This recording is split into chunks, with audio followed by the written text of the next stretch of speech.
we aim to provide some really good value in today's conversation, Right. all centered around AI, and not the sci-fi meaning, but what businesses aim to gain out of AI. And so, Todd, you've been around the block quite a few different times through years of experience. Can you kind of walk us through what you're seeing right now happening in the conversations that you're having with the various businesses that we serve? Oh, I mean, what's the temperature out there when you're bringing up AI to small businesses? Sure. I'd like to lead in with what's happened to us first because it's synonymous with what I'm seeing in the field in the business owners. So we're barreling down the tracks. We're dealing with the demands of a day to day. So we're more in a fight or flight mode. It's not management. It's like, how do you control this crazy thing that's in the air called business? And then along comes this, I'm thinking in terms of like an airplane. Here comes this bird. We're at 30,000 feet and we're flying along fairly well. And the passengers think everything is just calm and they're being, fed juice boxes and cookies. And it takes thousands of things, moment by moment, to be going right. Okay, so then there's a bird that flies across the windshield. In this case, it's, we're talking about AI. So when AI came to us, and we could be anybody that we're introducing AI into, they're the same situation that I described is what they're dealing with day in and day out. They're on fire. So here comes this thing they've heard something about. They don't know anything about it. Maybe their only exposure is through ChatGPT. Maybe it's because somebody in the other room down the hall or a tech or one of their kids introduced them, and they haven't taken the initiative or been able to take the initiative to simply tee up something that's free to them to learn something new because they're in fight mode, survival mode, no doubt about it. So here comes AI. Because we're the solution provider to small businesses. We're the advocate, we're the consultant, we're the guide. Here comes the topic of AI, and we're either get to know this or we're going away. Right. So we're unique. Right? That it's more survival for us. Others are further down the road, but there's some things that are at risk for them not taking action, right? While they're on fire too, and that's the tricky thing. But we're introduced to the subject of AI, and then we break out, and Zach, it was you and I, year and a quarter ago, year and a half ago, is setting the time aside on a weekly basis consistently to say, what should we even be asking ourselves? And that's where it began. You and I showed up to a forum on purpose for something that was coming at us. And we're not the type of people that stick our head in the sand. So we chose to say, let's talk to each other about what we should be talking about. So taking that first step. Yeah, and it was really interesting when It's when we first started those conversations. It was, we got this thing about ChatGPT launched, and we kind of an innate thing happened where it was like, okay, this is mind-boggling. This is real. This isn't crypto that is very real, but a little bit more abstract. Here I am chatting with this computer, and it's doing things that I can barely comprehend. Yeah. I'm doing it fast. And so, when we first started having those conversations, it was, man, this is really cool. This is going to disrupt the world, the way that people interact with the internet, the way that people interact with doing the day-to-day jobs. And so through that, the progress forward has just been immense. And today we're not seeing that there's as many small businesses that are having these conversations that we started to have a year and a half, 2 years ago, that November that ChatGPT launched kind of wide scale. It's pretty remarkable. Yeah, absolutely. Again, how this was,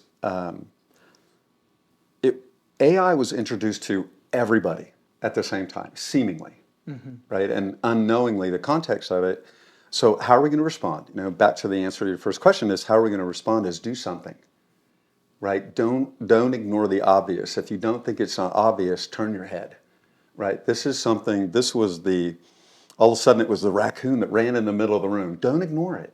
The biggest thing that I see out there in our rollout of our AI competencies, which is the introduction to them, is we know that we need to keep it simple, get very fundamental, get very narrow, and execute. Take a step, take a leap of faith, and introduce some sort of AI competency into your business and just play the guitar. Use it, right? Become familiar with it, not intimidated by it. Don't defer or delay your decisions. Embrace it. It's to deny the storm cloud is coming or the sun is coming when we know it is and we have nothing to do with it. It is there. My Right. biggest encouragement is take action. Right. Yeah, and the AI is pretty mind blowing. I know through the conversations that we've had with businesses and trying our best to paint the picture for them of what is possible and how their business is going to get disrupted if they let it disrupt their business. And we're at this crucial time in having conversations with business owners is, don't stick your head in the sand. Right. Take the bull by the horns, and you will be one of the first movers, right? Having worked with thousands of small businesses and serving thousands of small businesses currently, Yes. it's you're one of the few businesses that are taking an opportunity if you take the bull by the horns, right? It's not something that we're seeing Yes. widespread across all of our partners. Is there's a select few, and they're seeing massive gains from it today, and that's what I'd like to get into as we Great point. talk today. Is how can the mystery around AI get dispelled? And so let's talk a little bit about the kind of misconceptions that businesses have. What are the things that you're hearing when you bring up AI? Are people excited? Are people kind of like, that's not going to be for me. My business doesn't need to worry about that. Have there been any objections when you try to have that conversation around AI, or has it been mostly positive or kind of 50-50? Yeah, what comes to mind is I'm sitting here thinking of real life instances and conversations with different various clients this week, right? And not just this week, over the last 3 months. So pretty good sampling. There are those who are intimidated by what they don't know, right? And so there is avoidance. They're deferring conversations, yeah, but maybe later. The others are still trepid. I don't understand, and I don't like this. They're uncomfortable. They're in that tension, right in the middle, and so they're really looking for who do I trust, and that goes back to us where I think we're uniquely, if not just rare.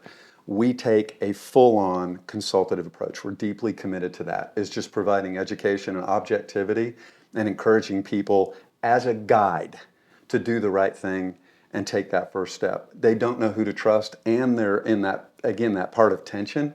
They know they need to move, they just don't know how and the who. And the intent of that who, and in us it's, again, to guide them to make informed decisions, to take small steps and build over time. That's that group. And then there's this other, just as early as this morning, they know us and they're a slightly more or significantly more developed business, tenured business, and they're saying, yeah, what more can you tell me about this thing that you've introduced? In this case, it's a virtual assistant, highly intending and competent chatbot on their site, where we're advocating to them. You're paying us to bring new users to your site. We're going to introduce the first, a very simple, almost hands-off competency to your site that enables people to come to your site and actually engage more on the level of intuition, knowing what the user is looking for and guiding them into a conversation. They're actually bringing them into the brand and connecting them, bringing them closer to having that conversation about why should I choose you for the service that you provide. So to pull it all over or together again is there's the more advanced, the third stage of the people are saying, what else other than this will be included and when will it come? We're ready to go. Right. They're the ones that say, that sounds cool, and what more? What else can you tell me about?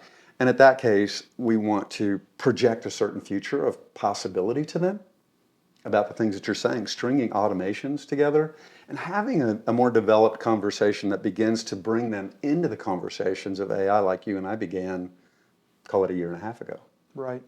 Yeah, and if you're listening to this podcast right now and you're one of those three, to kind of speak to each one of those groups specifically is, if you're don't know where to start, you've heard it, you've got the trepidations of AI and how it may displace you, is, AI is accessible to businesses of all sizes. AI is not just reserved for the technologically advanced businesses or the large businesses. It doesn't require a ton of advanced technical expertise. Right. We have partners who have enlisted AI that at sometimes you question of whether they can even run their email, being able to take hold of a AI chatbot and train it and save tremendous amount of time. And if you're in that next category of, okay, AI is cool, I've maybe played around with ChatGPT, well, take it to the next level. String together those AI competencies and have them do something for you. Put it into action beyond just asking it a very simple question. Ask it to do some of the more complex things because it's very capable out of the box. And if you've already got some of those things in that third cohort of people, it's endless possibilities. Be the big picture person and say, I use AI in my day-to-day. What are the limits? You'd be extremely astonished at how big those limits are. Today, that the limits of AI are very hard to find in its current use cases. Yeah, you queue up a couple things that have come to me that I've observed in businesses. Again, I'll speak more towards the phase two, the people that are in tension. Like, I don't like it. This is creepy, but, and that's been spoken to me several times this week. Again, these folks are saying, what next? That reservation is really a question. They're looking for a guide. What I find in stretching myself as a messenger, as that advisor and that guide, is, especially in the early days, which was not but a handful of months ago, is the limit is self-imposed by my imagination. Literally, my history of my thinking about how to problem solve is the limiting factor. Yeah. Right? And a huge heart for business. We were introduced to this, and I'm more of the person that tends to go, cool, how's it work? Still with reservation, right? And stepping into a world that is just not the next step, like for years and years and years in my life, it was just what's the next thing? It was very predictable. It was like a weather pattern. It just was, and it made sense, and you could easily integrate it. This is really a significant leap, but they're self-imposed limits because the inflection point is so big in terms of capabilities and the extremely positive impact on our business. Right. Not to displace people, but to raise the competency level by raising, I guess what I'm trying to say is it's prompting new questions in every seat of every business. How do I use this? That's constructive thought. The being intimidated and still saying, this is really imposing because I don't know, not because it, meaning the AI or the competencies, the AI competencies, not because they're intimidating and they're imposing or they're difficult. It's self-imposed is the message. Yeah. We only know the history that we had. We could walk and run just instinctively on a moment. And this one, you guys, you get where I'm coming from here. It's really interesting to see this step out, and I would say now, several months into actually engaging AI, with our own business model, I'm getting more excited trying to share this with other people because of the impact I know that it can make on them, and the learning curve is not weeks and months. In some cases, the competency and the uptick or the increase in revenue and the reclaiming our time through a simple step or series of steps of automations is happening in hours, Right. maybe minutes in some case. And so you see these things happening. We're self-imposed. We may have been leaning back on our heels, and we have just enough to say, okay, I don't know, but okay, and we take that step. You're immediately saying, it's like feeding candy to a kid. It's the next response is, I want more. Give And me that's more of that fine. candy. Yeah. Right. It's cool to be able to move businesses like that.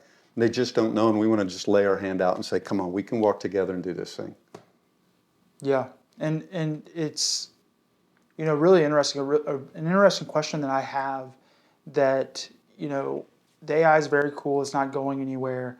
But this in my mind parodies situations that have happened at a worldview level of other things, other technologies that have displaced previous technologies. And the listeners at this point maybe aren't familiar with our path as a company, and I think it would be really interesting from your point is we used to be a yellow page company Right. producing phone books and became extremely successful in doing that.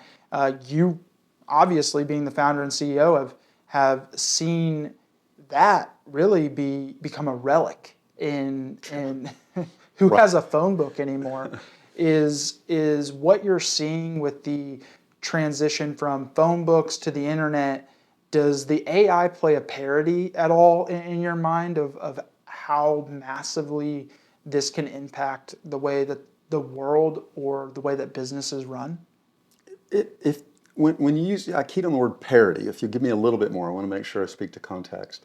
So we had, what I'm hearing is print, and there were these experiences in business, and then we had primarily B2B, right? We're connecting people from their service-related capabilities or services to somebody that needed, a new roof, a new air conditioning unit. Could you Yeah, so close the it's gap just for me a little bit in the is it question? very similar, like what you're seeing in the way that consumer behavior is Oh, changing, okay. and is it very similar to the shift that you experienced in transitioning Summit the business from print and yellow pages to the internet full digital solutions to now this next evolution of AI kind of displacing the internet as we know and use it today? So is there any similarities between what you saw then to what you're seeing now? There are definitely similarities. Now, the real quick, my experience was in selling large earth moving equipment and directional drills, more specialized, underground and trenching and drilling operations. But where I really enjoyed that, and where I was different than most people that were, selling the kind of rolling stock I did, I became very proficient in understanding how to find money for people, right? So it wasn't here, buy this piece of equipment because you need the whole. They really needed the money. They already knew what the problem was, and they knew the tool that they needed. So where most of the people around me, they missed it completely. I'm like, they need money for the tool. They already know what Right. they want, right? So we go into yellow pages, or my jump into yellow pages was simply about, this was the way that people, hopefully I'm answering your question, this was the way that people were sourcing services. It was much like an internet browser, right? The book was the tool, was the laptop, and the service was the content that it provided from within. Again, the guy needed the whole, Right. right? He didn't need the excavator, he needed the whole. So the point would be, I looked at that as an opportunity to move away from an industry where you had a giant conglomerate, and it was found by the Supreme Court that SBC, soon to be AT&T, was a monopoly. Okay, why were they a monopoly? They owned the information of the businesses. Right. That's why the divestiture was forced down. So I'm giving a little bit of history here. But the Yellow Pages, we just came in and competed directly. That's why I love free enterprise, right? We competed directly, nose to nose, with the big bloated bureaucracy of a monopoly that were overcharging business radically and selling things to them on fear of loss rather than a value add proposition. Okay, these are points. I probably wound it back a little bit tighter than you needed to hear.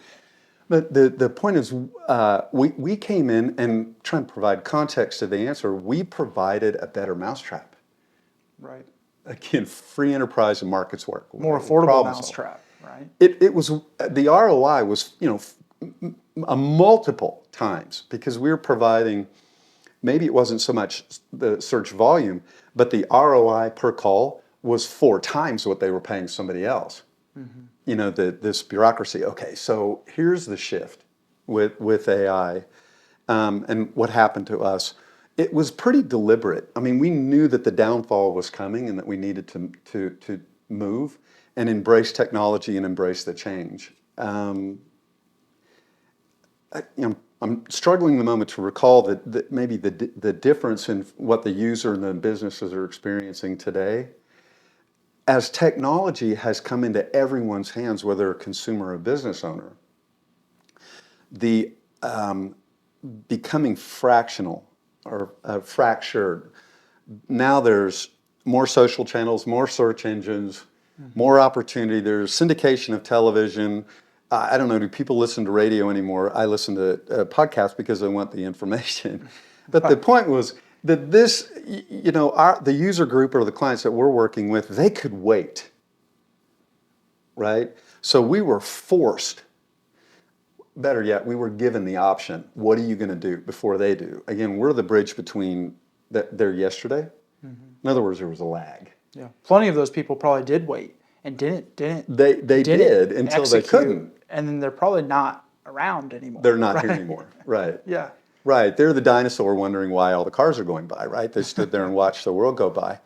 And so now I think people, in terms of AI, it's easier to understand and accept AI than it was to transition from, I can grab a book, crack this thing open, figure out what letter it is that I need and fan this thing. It was pretty immediate and simple.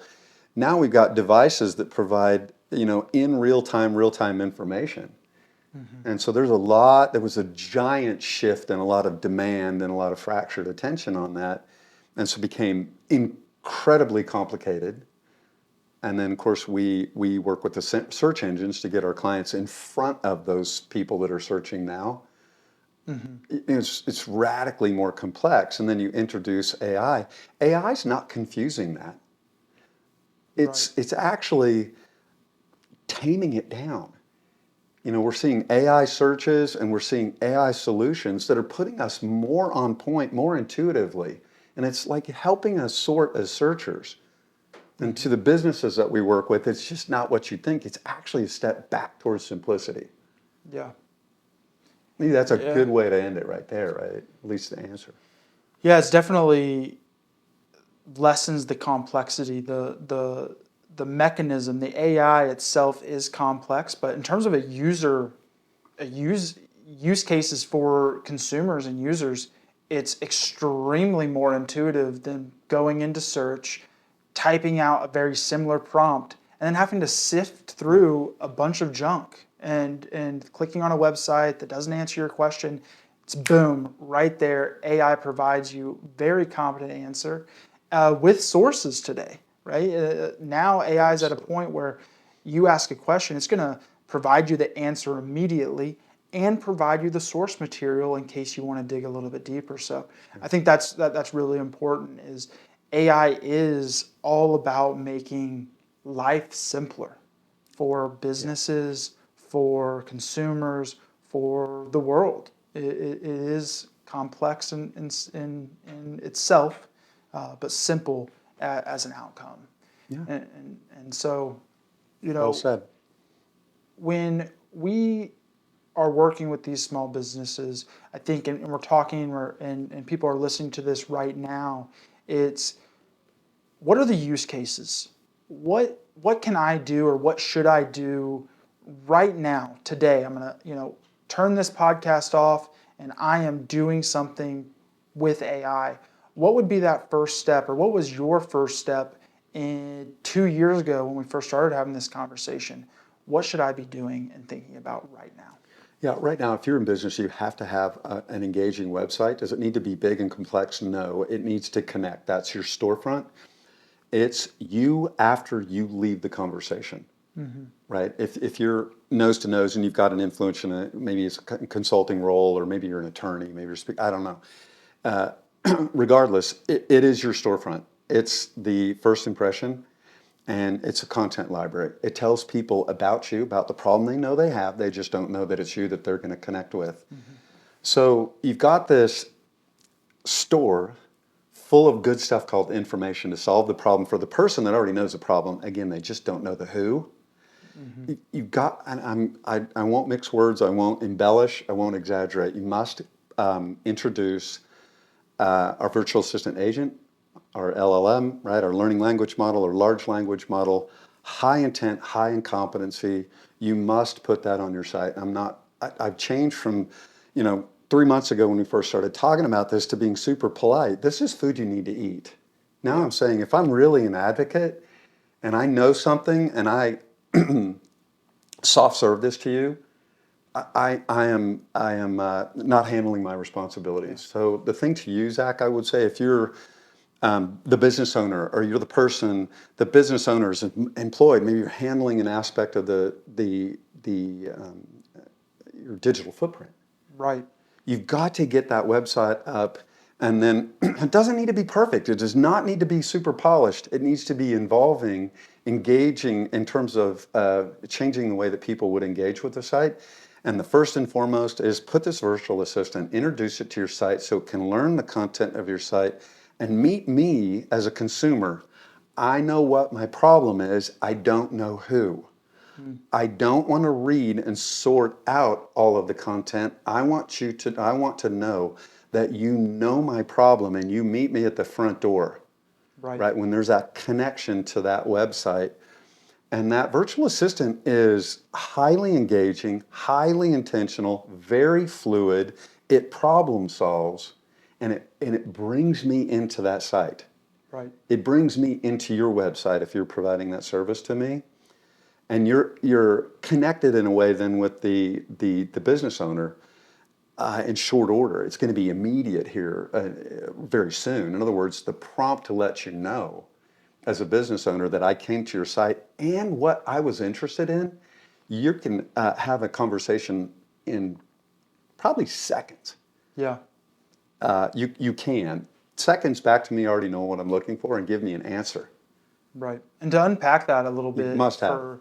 for what Todd's talking about in terms of a virtual assistant. So to kind of to peel back the curtain a little bit and talk a little bit about what is a virtual assistant in the context that Todd's talking about here, is there are extremely affordable tools right now where you have this website, and your website is a conversion tool. It doesn't generate traffic, it converts traffic. And so when you're generating traffic to your website and somebody lands on your website, just because they land on your homepage may not provide the information that has them trust you as a business. So we'll use the example, you're a heating and cooling guy and or gal, and on that website somebody types in heater is not working, or heater repair, furnace repair near me, as an example. And they come to your website. Just because you have a website does not mean that person is going to call you, right? It's a very complex mechanism of landing. So Todd is saying that adding a virtual assistant or an AI chatbot onto your website is the personification of turning your website into a usable tool. These virtual assistants are going to be able to, can do what I'm about to describe, is they can analyze all pages of your website, read all of the information on your website, your hours, your phone number, your what services you offer, what maybe the pricing centered around your services, your service locations, all the information that's on your website, and provide real answers. So now Todd can come into your website because he has a problem. That's something that most people don't get in search. These people that land on your website already know their problem. They're looking for the who. Absolutely. And they're looking for not just, oh, you're a plumber because you're one of 1,000, but what is this plumber? What makes them different? Your virtual assistant, you can then ask the question to the virtual assistant. A really good example that we're seeing is, my heater's not working, what should I do? That's value. That they didn't have to go in and sort through your website and all the junk that you've given. They can ask the virtual assistant. The virtual assistant in seconds is giving that answer. Have you checked your pilot light? Have you put batteries in your thermostat? Can you make sure that it's not blocked? It's giving the user some DIY tips to maybe jumpstart that furnace, because hey, it's negative 30 degrees out here in Kansas City sometimes. That furnace goes down. You don't have time to wait, and if you can DIY troubleshoot it, that's value first. And if you can provide that value when that happens, maybe the likelihood of it being the thermostat or the pilot light being out is very low. But you've provided value first. Who are they going to contact? The company that they had to go sort through the information, or the company that provided them a tool to self-soothe, to self-solve their problem immediately? Absolutely. And so I couldn't agree more that a very easy way for businesses to start leveraging AI is by simply putting a chat bot on their website. Can't overemphasize that. It's a difference between you and I saying hi from across the parking lot and you coming over and going, how you doing? Right. And, oh, I got you. I want nothing from you. I've solved your problem. Now, who am I going to call next? What was that guy's name? Zach. Forever my guy. And then when I talk to people, who am I going to talk about? Zach. So maybe it's not at that moment. It's branding. And hopefully there's, great value in what it is that you and I are sharing, because it absolutely will move businesses forward in a positive direction. I read a book on branding years ago, and it's actually a book called A Brand Called You by Peter Montoya. The brand is not the logo. It's not the name of your business in this case, right? It's the way you made me feel, right? That resonated with me and will forevermore, right? And the more times that you're consistent with me, and you may not be my friend, but you're my plumber who's becoming my friend. Right. You're a trusted source of somebody that I want in my world. You're a resource. We come closer together. The brand is how people experience, how they feel when they're introduced to us. So again, the virtual assistant, what's mind-blowing to me is it's the handshake. Right. It's coming to meet me from across the parking lot, not requiring me to run to you. It changed the game completely emotionally for me. Yeah, it definitely did. It's there. A really big thing that happens. And, having worked with a lot of businesses, has always been a little bit of a conundrum for me is business hours, right? And so 9 to 5. What are a majority of people doing during 9 to 5? Working. What are most of the businesses hours are working 9 to 5? So when I get home at 6 o'clock and a pipe burst or something's happened, I need to contact a business, I'm doing it after that business's hours. And so you're able to enlist these assistants to solve my problem when it's convenient for me, not when it's convenient for you as a business in that 9 to 5. Because if I have a busted pipe leaking water into my basement, it's now. It's right now. I need to be able to book that, contact you, get somebody out there.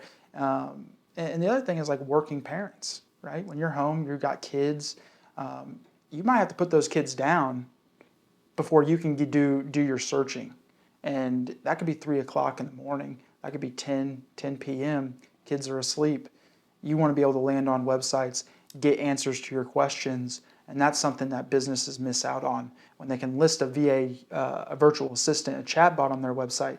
Yep. That thing works 24/7, 365, doesn't miss, is right all the time, and ready to serve me, the consumer, when I want to be served. Yeah, with a kid hanging on your leg. Yeah, right. Yeah, No doubt. exactly. And so that's definitely something very easy for businesses to look at right 100%. now, and they should be looking at that because there's not a lot of them out there, right? And so when we're talking with our clients and partners, it's like, listen, you're the only HVAC person in Kansas City or in Sadieville, Kentucky, doing that has an AI chatbot on this, and Yeah. they get super jazzed up about that. If you're standing on an oil field, drill. Right. Drill now. And so, this is all about starting small. The AI, we're going to have more of these podcasts around AI. Hopefully this just gives you a little bit of a understanding that AI, one, is here to stay. Either get disrupted or be the disruptor in your industry. Disrupt dead, and it's not a good experience, right? To do nothing. Not great. Yeah, no, don't put your head in the sand and miss the opportunity. The opportunity is right now to leverage this AI, and we really only scraped the surface, Yeah, really, on what AI can do for you, and Yep. we'll bring kind of more podcasts Yeah. to you guys around AI. If this is a topic that you guys are more interested in hearing more about, like, comment, share, jump in the comments, ask us what you would like to know more about in AI. We're having these conversations with small businesses every single day, and the implementation to these businesses is very easy. It's very straightforward and will have a major impact. Todd, kind of leave the floor to you at this point. Is there anything that you would like to leave the audience with as we close out the pod? Just encourage you to take the step. If there's not somebody in your world of influence right now, we're certainly here to help folks. Find somebody who wants to advocate for you, that has the competency, and then reach out and grab that handshake and take action. In a very controlled manner, and enjoy the ride. I mean, it's what we're talking about is very energizing because it is making a difference and it's doing it quickly. Yeah. So I look forward to our future conversations. Have me back. Yeah, awesome. So thanks everybody for joining. This is our first episode of our new podcast, The High Ground. It's all about business leadership and marketing and taking that next step to running your business more efficiently, impacting your employees, the people that you want to serve. And, you don't have to start out or stay at the ground level. It's all about reaching the high ground.